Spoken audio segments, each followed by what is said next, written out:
सुरुवात कशी करावी जाणून घेऊ थोडक्यात ह्या व्हिडिओमध्ये. एक मुलगा पहिलीमध्ये शिकत असताना वर्गामध्ये एक भाषण बोलायचं होतं. सरांनी भाषण बोलायला सांगितलं. मुलगा वर्गामध्ये उठून उभा राहिला. त्याच्या पहिल्याच शब्दाला त्याने त्याचं भाषण सुरुवात केलं आणि पहिल्याच शब्दाला पूर्ण वर्ग खो खो खो खो हसून उठला.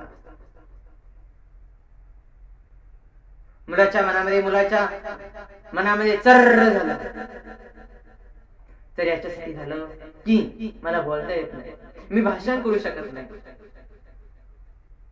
मी शाळेत का जाऊ. उदास झाला मुलगा. घरी आला. विचार केला आता शाळेतच जायचं नाही, भाषणच करायचे नाही, कोणा पुढे बोलायचंच नाही, घराच्या बाहेरच निघायचं नाही. नंतर विचार केला नाही तर जिद्द चांगल्या पद्धतीने जर धरली तर हे जे मुलं माझ्यावर आज हसताय ना तेच उद्या माझ्या भाषणावरती टाळ्या वाजवतील. विचार केला त्याने आणि खरंच त्या पद्धतीने त्याच्या घराच्या समोर नदी होती. नदीच्या लाटा कडकड कडकड त्या किनाऱ्यावर आपटायच्या. मोठमोठ्याने त्याचा आवाज त्या ठिकाणी होत होता. आणि त्या किनाऱ्यावर जाऊन तो बसला. मोठमोठ्याने किंचाळ्या, मोठमोठ्याने आरोळ्या ठोकायला लागला आणि गारगोट्या त्याने त्या तोंडामध्ये घेऊन तो मोठ्याने बोलायचा. आणि त्याचा गाल असं जखमीनं लालबुंद झालेला होता. रक्त तोंडातून बाहेर येत होतं. पण त्याने जिद्द सोडली नाही. कष्ट करत राहिला. मेहनतीचं फळ अवश्य मिळालं. त्याने इतकी मेहनत केली. त्या सागराच्या लाटा ज्या त्याच्या आवाजाला बुडवून टाकत होत्या, त्या सागराच्या लाटा सुद्धा, त्याचा आवाज सुद्धा त्याच्या आवाजाच्या समोर बंद होतो. आता आवाजामध्ये खणखणीतपणा आला. आता दुसऱ्यांसमोर बोलायचंय म्हणून काहीतरी ज्ञान हवं. पुस्तक मागविले आणि पुस्तक मागवल्यानंतर त्या ठिकाणी पुस्तक वाचायला बसायचा आणि बाहेर फिरायचं मन करायचं. तिने तो नाव्याकडे गेला. नाव्याला सांगितलं अर्ध टक्कल करून टाक, अर्धे केस काढून टाक, अर्धे केसच नको. मात्र त्या नावेने विचार केला की आजपर्यंत अशी केस माझ्याजवळ आली नव्हती, अर्ध टक्कल कसं करू, मी का करू. तो मुलगा म्हणाला तुला करायला लावलाय ना तेवढंच कर फक्त. आणि खरंच त्या नावेने अर्धे केस काढून टाकले आणि अर्धे केसच राहू दिले. म्हणजे बाहेर जायचं ताणच नाही. बाहेर गेला तर लोक असतील म्हणून त्या लोकांना घालून तो मध्ये बसणार आहे. आणि मध्ये बसणार म्हणजे बसून बसून तो बोर होणार आहे. मग काय करणार आहे, तो पुस्तक वाचणार आहे आणि बाहेर फिरायचं म्हणजे तो होणारच नाही. असं त्या ठिकाणी पद्धत केली. पण नाही, बाहेर फिरण्याचं मन नाही झालं. परंतु वाचता वाचता डुकली कवा लागून जायची त्याचं त्यालाही संतोष केला. आता काय करावं. पुन्हा त्या नाव्याकडे गेला आणि नाव्याला सांगितलं आता पूर्ण केस काढून टाक, फक्त एक छोटीशी शेंडी राहू दे. एक छोटीशी शेंडी घेऊन तो घरामध्ये आला. मागे एक खिळा ठोकला. खिळ्याला एक दोरी बांधली. शेंडीला आणि दोरीला त्याच्या दोघांची गाठ बांधली.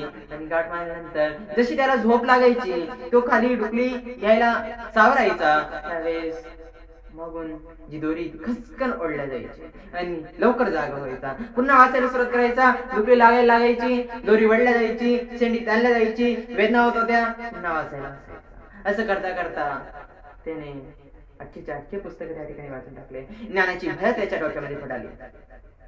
आणि आता त्याने विचार केला आता लोकांसमोर बोलायचंय, भाषणाची सुरुवात कशी करावी. या मुद्द्यामधून तुम्हाला काय सांगायचंय मला, तर या मुद्द्यामधून तुम्हाला असं सांगायचंय जर कोणी जर आपल्याला बोलत असेल तर जिद्द हवी, जिद्द असायलाच हवी. आणि जिद्दीनं माणूस काहीही करू शकतं. लक्षात ठेवा, मेहनत करा. संधी आहे तुम्हाला, संधीचं मेहनतीत रूपांतर करा. मेहनतीचं फळ अवश्य मिळतच. आणि त्या एका फळावर संतुष्ट राहायचं की त्या फळाची बीज आणखी कुठं पेरायची हे आपणच ठरवायचं. म्हणजे मी माझ्या सांगितलं होतं काही माणसं येतात निघून जातात तर ते का आले, त्यांच्या जीवनामध्ये त्यांना काय करायचंय त्यांनाही ठाऊक नाही. अगदी भरकटलेले एखाद्या आजच आहे की त्यांची अवस्था होऊन जात असते. तुम्ही पण तसे आहात का? नाही, तुमच्यामध्ये काहीतरी ऊर्जा आहे, त्याला बाहेर काढा. बाहेर काढण्याचं काम करा. प्रत्येक मुलगा तुम्हाला प्रत्येक वेळेस मी गोष्ट सांगत असतो की एखादा मुलगा, एखादा माणूस, एखादी स्त्री, एखादा पुरुष कोणीही येऊ, या सृष्टीवर कोणीही जन्माला आला, निर्जीव असो सजीव असो, काही जर या सृष्टीवाला असेल तर त्याला त्याच्या मागे काहीतरी कारण असेल, तर त्या कारणाला बाहेर काढण्याचा प्रयत्न करा. काही जण म्हणतात मला इंग्लिश येत नाही मग मी काही करू शकत नाही. असं काही नसतं. कारण इंग्लिश आलीच पाहिजे असं काही नसतं. आपले स्वतःमध्ये टॅलेंट आहे ना, ते बाहेर काढा. इंग्लिश येत नाही म्हणजे तुमच्यामध्ये टॅलेंट नाही अशी गोष्ट आहे. इंग्लिश येत नाही म्हणजे तुम्हाला इंग्लिश आवडत नाही किंवा इंग्लिश मधलं तुमचं काही टॅलेंट नाही, वेगळं काहीतरी तुमचं टॅलेंट आहे, त्याला बाहेर काढण्याचा प्रयत्न करा. तुम्ही या सृष्टीवर जर तुम्हाला इंग्लिश येत नसेल, इंग्लिश शिकून बघितली तरी पण जमत नसेल, तर लक्षात ठेवा, जर तुम्हाला इंग्लिश जमत नसेल, खूप प्रयत्न केला तरी इंग्लिश जमत नसेल, तर लक्षात ठेवा तुम्ही ह्या सृष्टीमध्ये इंग्लिश शिकायला आलेच नाही, त्याच्यापेक्षा काहीतरी मोठं काम करायला आले. कारण मागच्या भाषणामध्ये मी तुम्हाला सांगितलं होतं की एक ट्रस्टी त्याने विचार केला तर सगळ्यांनी इंग्लिश आली पाहिजे. ते घंटेवाल्याने इंग्लिश शिकण्याचा प्रयत्न केला पण त्याला इंग्लिश आलं नाही, म्हणजे त्याच्यामध्ये ते इंग्लिशचं ते टॅलेंटच नव्हतं, इंग्लिश त्याला येतच नव्हती. त्याच्यामध्ये दुसरं काहीतरी कारण होतं, त्याच्या सृष्टीवाला आला येत होतं, त्याच्यामुळं त्याचं दुसरं काहीतरी कारण होतं येण्याचं. तर त्याने त्याचं कारण शोधून काढलं आणि तो 5 स्टार हॉटेलचा मालक त्या ठिकाणी बनला. शेवटच्या मुद्द्यामध्ये तुम्हाला सांगितलं तरुण पिढी कशी घडणार. आता आम्ही एका ठिकाणी स्नेह संमेलनाला गेलो होतो मुंबई येथे, आणि तिथं बरेच व्याख्याते आलेले होते, बरेच शिक्षक वर्ग, बरेच पालक वर्ग, बरेच शिक्षक वर्गही आले होते. आम्ही बसलो, आम्हाला 1 नंबरची जागा दिली होती, माहित नाही आम्हाला कशी भेटली ती, पण आम्ही 1 नंबर बसलो होतो. मस्त सावरून बसलो होतो मी, माझ्या आजूबाजूचे मुलंही मस्त सावरून बसले होते, हाताची घडी घातलेली होती, सुंदर पद्धतीने एकदम शांत पद्धतीने त्या ठिकाणी स्नेह संमेलन पार पडत होता. आणि त्या स्नेह संमेलनामध्ये त्यांनी कवी संमेलन ठेवलं होतं, जिथे कवयित्री उठून उभा राहिला, त्याची सुरुवातीचीच पहिली कविता होती त्या ठिकाणी. आणि कवयित्री उठून उभा राहिल्यानंतर त्याने त्याची कविता सुरू केली. कशी? त्याची कविता काही अशी होती: किती मारू मी हाका, किती मारू मी फेऱ्या ग, किती मारू मी हाका, किती मारू मी फेऱ्या ग, या जगात नाही दुसरी कोठे आता माझी ही शाखा. माझं सूचनाच बंद झालं, माझ्या कल्पना शक्ती, महत्वाकांक्षा बंद झाल्या. काय करावं? कुठं तरुण पिढी? त्या बायपासला काही पर्याय आहे का? त्या एंजिओप्लास्टीला काही पर्याय आहे का? आपली तरुण पिढी हृदयाच्या शाखा काढायला लागली हे मला त्या दिवशी आहे. आपली तरुण पिढी पुढे चालली. मला वाटतं हे प्रकरण इथंच संपेल नाही, पण त्याच्या कवितेला तोंड द्यायला एक कवित्री उठून उभी राहिली आणि तिची कविता तिने सुरू केली. अरे काय फेकतो इतक्या लंब्या चवड्या बाता रे, तुझ्यासारखे असे किती खजुलवले, असेच येतात जातात. तरुण पिढी कुठे चालली आहे? जर तरुण पिढीकडे आपण लक्ष द्यावं, पालकांनी लक्ष द्यावं असं मला नाही, असं मला वाटतं.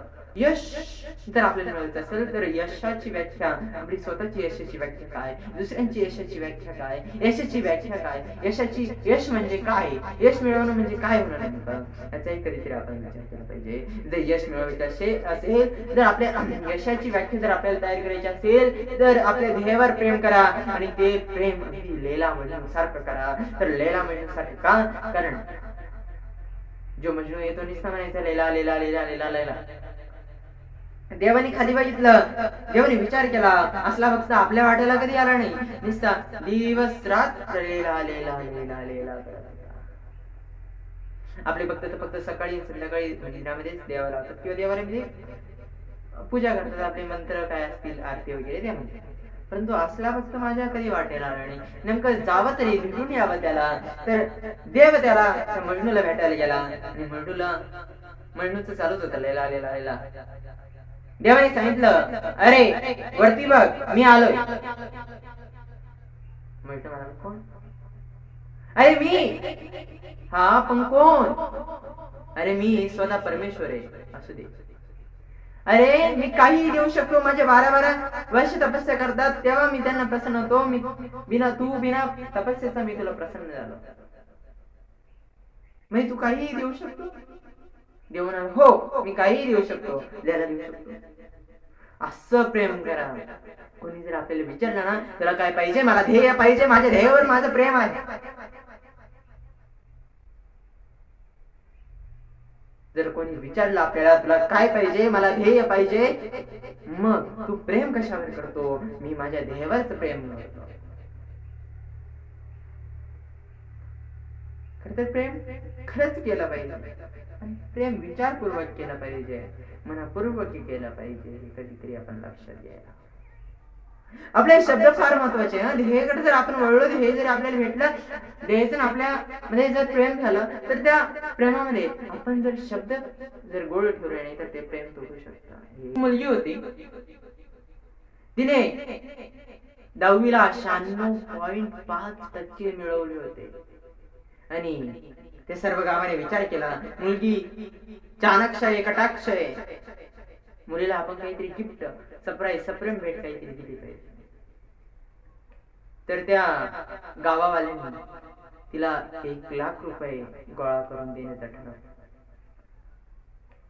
आणि ज्यावेळेस 96.5% म्हणजे नेमकं काय त्या आई वडिलांना सुद्धा समजत नव्हतं. अडाणी निराक्षर त्या आई वडिलांना सांगायला लागायचं की 90 मध्ये 6 मिळवले आणि अजून त्याच्यावरती अर्धा म्हणजे 96.5% मिळाले.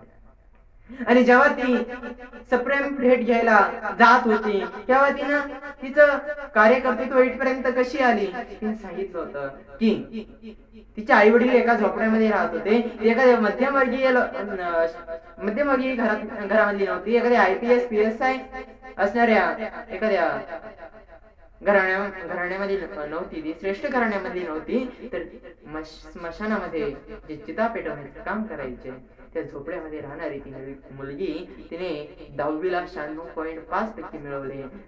तिच्या भाषणामध्ये जेव्हा ती चेक 1,00,000चा चेक तिच्या हातामध्ये घेत होती, हात थरथर करत होते. जेव्हा ती भाषणासाठी उठून उभं राहिली, एकदम अप्रतिम तिचं त्या ठिकाणी भाषण ठरलं. आणि त्या तिच्या भाषणामध्ये तिनं सांगितलं की मला पण हैदराबादला जायचंय, मला पण हैदराबाद पाहायचंय, परंतु आर्ची आणि परशासारखं पळून नाही जायचंय, तर मला तुमच्या सारख्या अकॅडमीमध्ये PSI IPS ची ट्रेनिंग घ्यायला जायचंय. हे ऐकून मला खूप मनामध्ये प्रचंड प्रेम उपलब्ध झालं. त्या शब्दावर आपले शब्द फार महत्वाचे. आपले शब्द आपल्याला कुठून कुठं उचलून नेऊन घालतील सांगता येत नाही. खरं तर आपला टाइम, आपला वेळ जर या सृष्टीमध्ये जर कोणी जन्माला आला असेल की आपला जो वेळ आहे, आपला जो काळ आहे, आपला जो टाइम आहे तो बदलू शकतो, तर तो फक्त आपण आहे. एवढा एकच व्यक्ती आहे की आपली जीवन तो बदलू शकतो, तो म्हणजे आपण स्वतः. दुसरं कोणीच आपल्या जीवनाला, आपल्या लाईफला बदलू शकत नाही, आपण स्वतःच बदलू शकतो. मग आपल्याला आपला टाइम स्वतःला बदलायचा आहे, दुसरं कोणी बदलू शकत नाही, ही गोष्ट लक्षात घ्यायची.